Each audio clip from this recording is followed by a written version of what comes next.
Wadau manzee, nilifikiria mambo inaenda ikikuwa mzuri, kumbe inazidi kuharibika. Nyinyi mmeona video venye demo amefanyiwa wazee? Hey. Hati demo anaenda shule, wasi wanakuja wanamshika na wanamfanyia nini? Wanamfanyia maneno yao. Hey. Kumbe tulifikiria ni mada case peke yake, kumbe mambo inazidi kikuwa mbaya. Na inazidi kuwa mbaya kabisa. Nao imetoka kwa story ya watoi, imekuja kwa story ya tumetoka kwa story ya watoi ya ujipawa, ya kuja kwa story nao ya watu wazima kuuawa, na sasa imefika kwa dem kurepiwa. Kumbe wakati tunadhani mambo inaenda ikikuwa mazuri ndio inazidi kuharibika. Wase nilikuwa nimewaambia hapo mbeleni, this thing msipo kuwa makini, wasipo kuwa makini kuifuatilia mambo, kuna mambo mingi sana imejificha. And that's why nilisema ile siku DCI Godfrey inafaa aweke huyu guide safe, ndio ampatie information mingi zaidi. Lakini the more anashinda they care less wakati anapigwa risasi, the more then wanapoteza evidence mingi zaidi.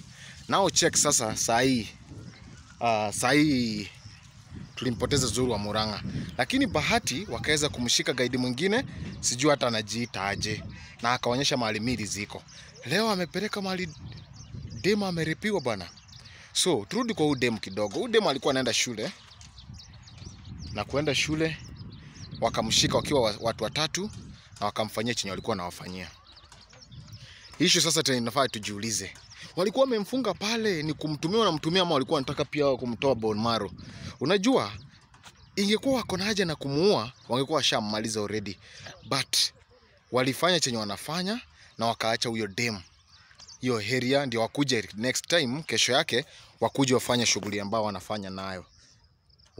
Hao watu wamejipanga. Nilifikiria tu ni hivi, lakini wamejipanga. Imagine wamejipanga kabisa kuanzia mwanzo mpaka mwisho, wanajua chenye wanafanya.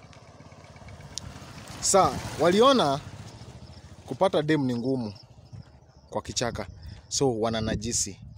Sasa guys, mpende msipende, mimi nawaambia hivi, unacheki ile design hao wase wamefanyia huyo dem, na wajulikani kama wako na ugonjwa ama nini. Kuna uwezekano huyo msichana si peke yake. Mimi niliwaambia ndawaibia siri, na siri yangu ni ya kujaribu kujaribu kupredict, and yet zote hazikujangi true, but most of them zinakujanga true. Unaona venye huyu dem hivi sasa, venye huyu dem